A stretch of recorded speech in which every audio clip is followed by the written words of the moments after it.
Olá, boa noite para você. Muito bom estar aqui de volta. Agora 7h22 e o Jornal de hoje vai destacar. Como essa área aqui no distrito de Sousas, a Prefeitura de Campinas mapeou outras 17 pela cidade. São lugares monitorados onde há risco de deslizamentos, enchentes. E são milhares de pessoas que vivem há anos em risco, com medo da próxima chuva. A Câmara de Piracicaba vota hoje 2 projetos para congelar os salários do prefeito, vice-prefeito, secretários e vereadores. Se aprovados, os valores serão mantidos sem reajuste até 2024. Depois do empate no derby, o Guarani está na contagem regressiva para conseguir matematicamente se livrar do rebaixamento.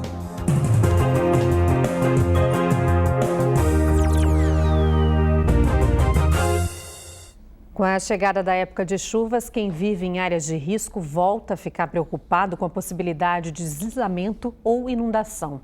É um problema antigo e em locais bem conhecidos já, né? A nossa equipe visitou alguns desses pontos aqui em Campinas para ouvir os moradores que há anos esperam uma solução do poder público.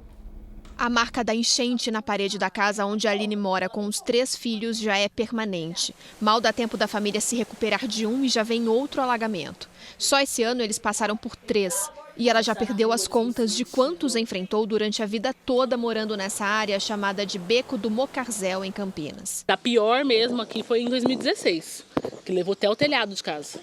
Eu fiquei uma semana fora, quando eu voltei não tinha nada. É uma luta sempre reconstruindo. É uma luta. Todo ano, começando de novo. Pede aqui, recebe uma doação ali e vai recomeçando de novo. Todos os móveis vieram de doações. E a sua casa está me falando que está condenada porque tem chance de risco, né? Está condenada desde 2016 com chance de desabamento. Desde 2016, tem laudo, tem tudo. E como é que é viver aí dentro com 3 crianças? Uma insegurança, né? É um desespero. Quando começa a chover, chuva de vento principalmente, a gente se acomoda num comodinho que eu acho, na minha percepção, que é mais seguro, e ali a gente fica até passar o tempo. Segundo o último levantamento da Prefeitura, 17 famílias estão na mesma situação nesse local. Como essa área aqui no distrito de Sousas, a Prefeitura de Campinas mapeou outras 17 pela cidade. São lugares monitorados onde há risco de deslizamentos, enchentes. E são milhares de pessoas que vivem há anos em risco, com medo da próxima chuva.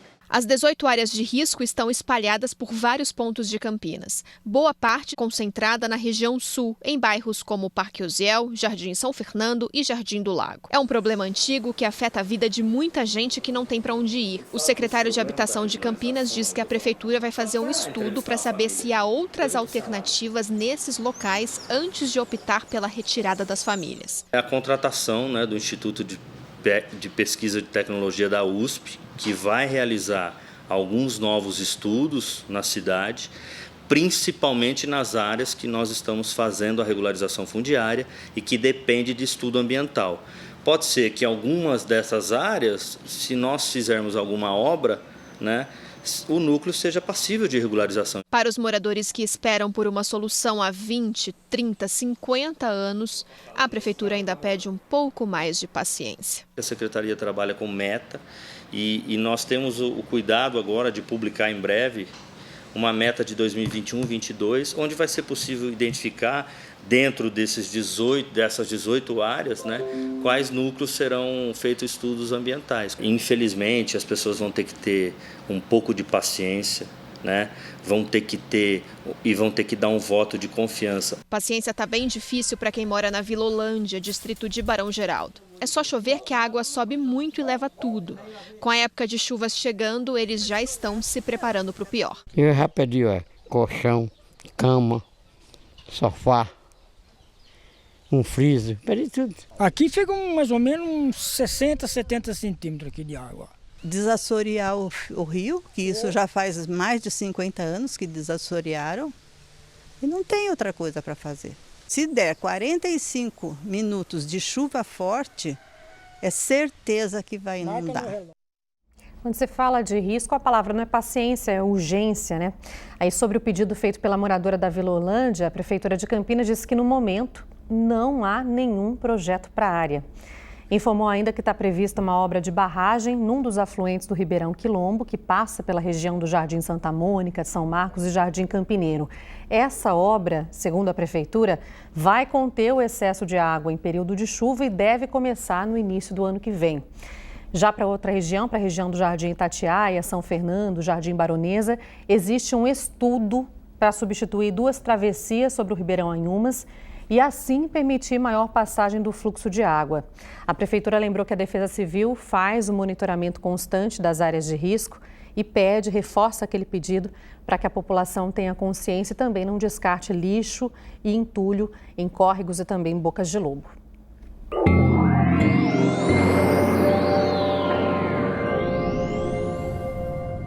Olá, boa noite para você.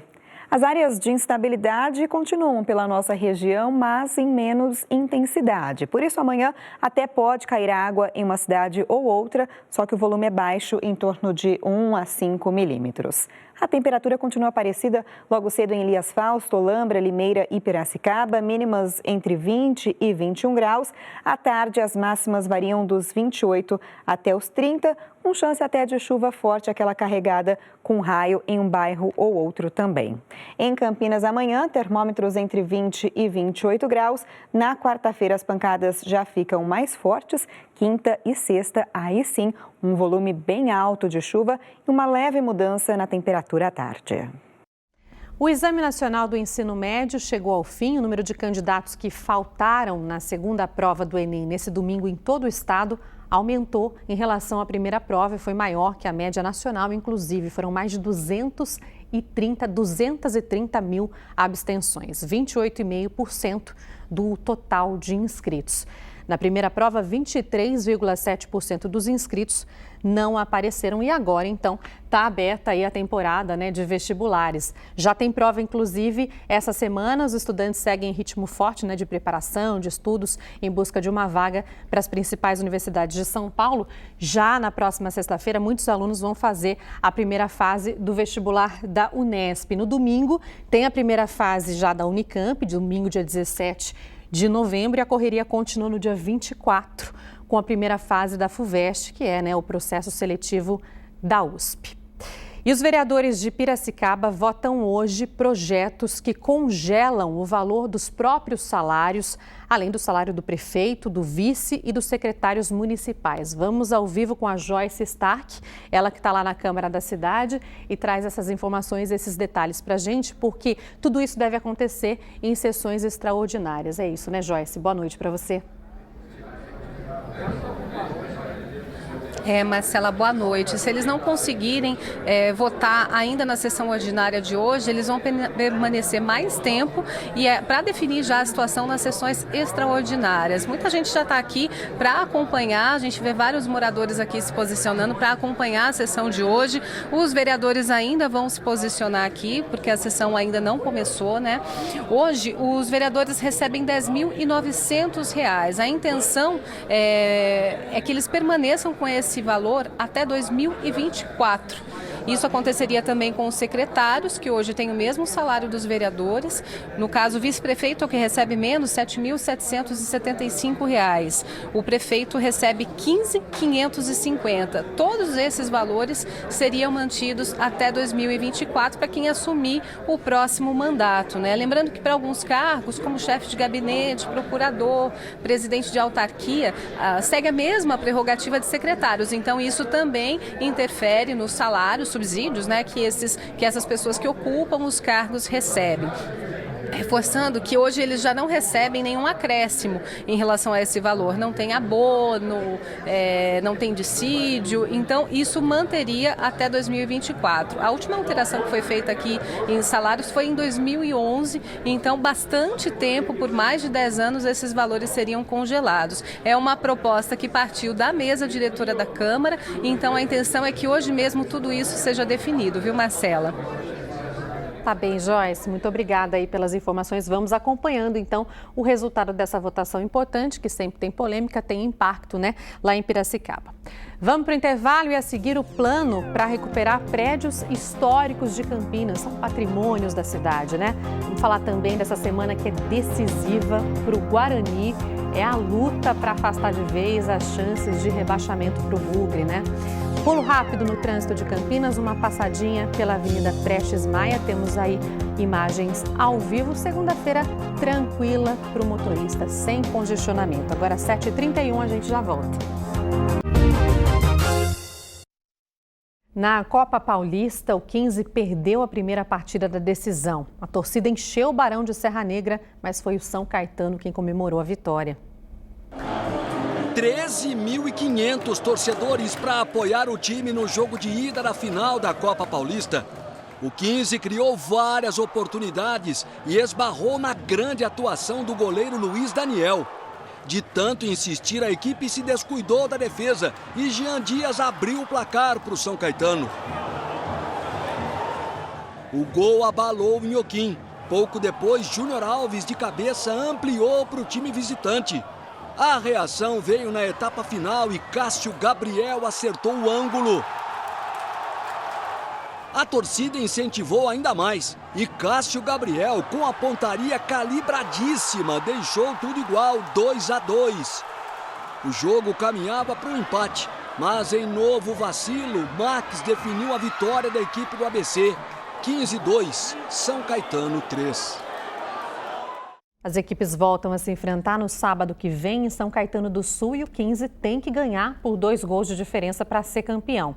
Com um gol de vantagem, aí decide o título nos pênaltis.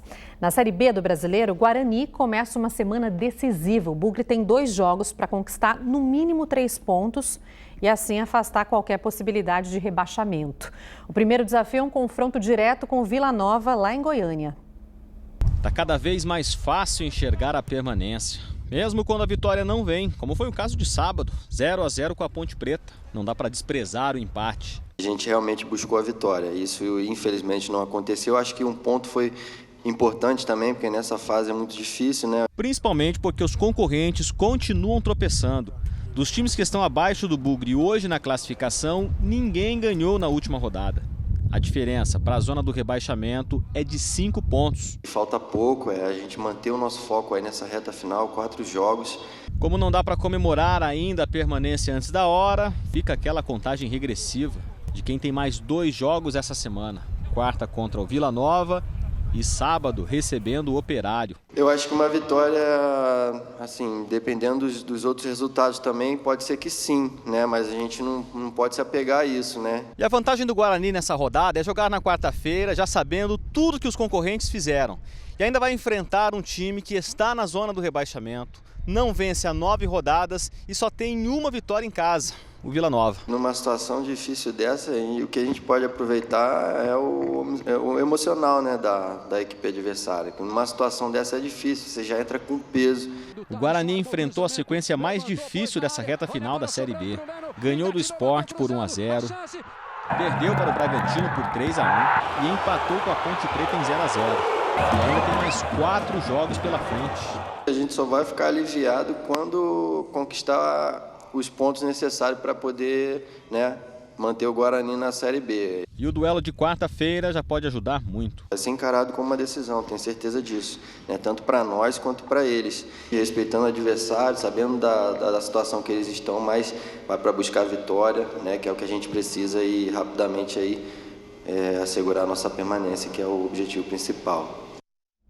Um relatório feito pela Secretaria de Urbanismo de Campinas concluiu hoje que a estrutura do hotel que foi atingido por um caminhão-tanque na semana passada não foi afetada pelo acidente e, por isso, não oferece risco. O acidente foi na última sexta-feira no Jardim Nova Aparecida. O caminhão-tanque carregado de gasolina e etanol derrubou o muro do hotel, invadiu o estacionamento e só parou depois de bater numa entrada de serviços. A cabine do veículo pegou fogo e o motorista de 40 anos morreu carbonizado. Um homem de 32 anos ficou ferido. Ele foi socorrido em estado grave para o Hospital de Clínicas da Unicamp e depois transferido para o Centro de Tratamento de Queimaduras da Irmandade de Misericórdia de Campinas. Ainda na sexta-feira, os bombeiros isolaram a área por causa do risco de explosão. Já à noite, funcionários da empresa responsável pela carga fizeram a transferência dos combustíveis. A polícia está investigando as causas do acidente. O caminhão-tanque, inclusive, foi apreendido.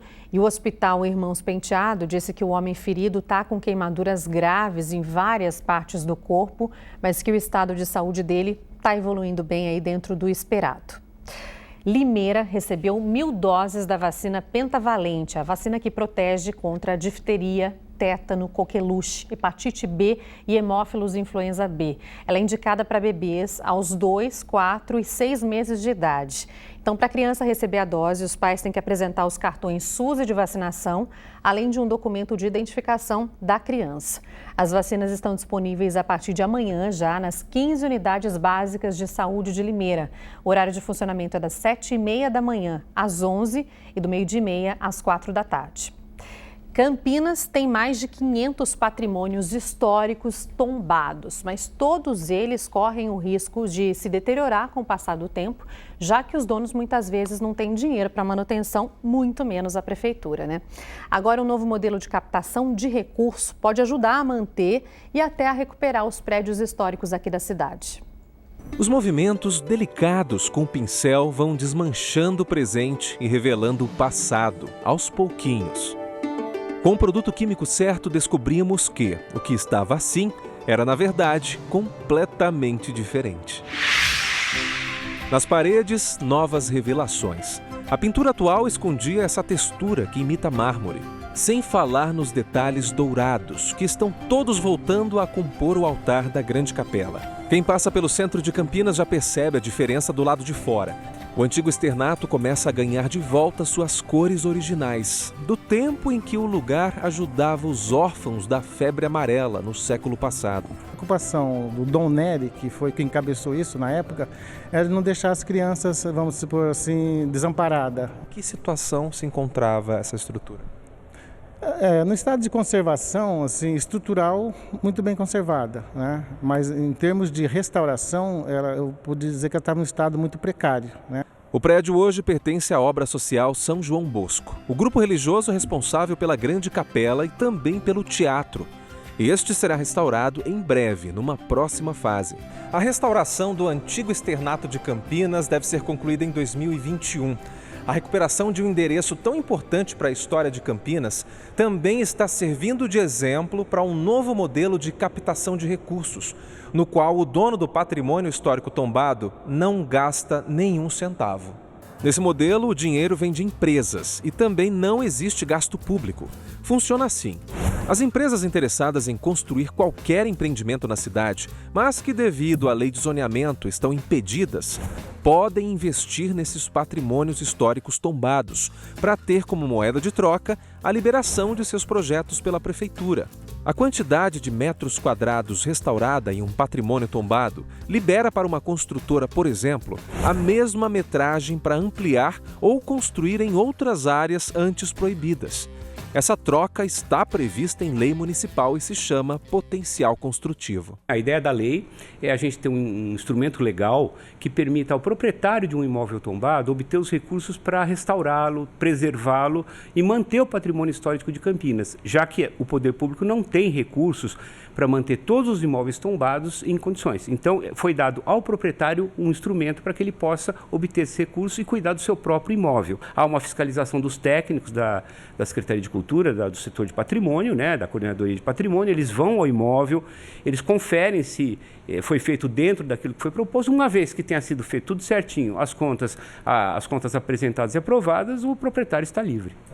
O município acredita que em breve, com o crescente interesse de grandes empresas, essa lei vai acelerar a restauração de vários outros patrimônios espalhados pela cidade. É muito simples, sem taxa, sem nada, requerer à Secretaria Municipal de Cultura a emissão do certificado de potencial construtivo. Ele é emitido pela Secretaria Municipal de Cultura em conjunto com o CONDEPAC, né? Que é o Conselho de Patrimônio de Campinas, que é quem aprova. Estão usando muito, né? E já tem alguns resultados. Por exemplo, o Jockey Club de Campinas foi reformado com recurso potencial construtivo. Quem passar lá vai ver, está bonitinho, pintado, restaurado, né? E todos os proprietários de imóveis tombados têm direito. Quando o dono do prédio tombado recebe o dinheiro da empresa, o recurso tem que ser usado exclusivamente para o restauro. Isso passa, inclusive, por fiscalização de vários setores da prefeitura. Acabou por hoje, amanhã a gente está aqui de volta. Eu te espero. Boa noite, até lá.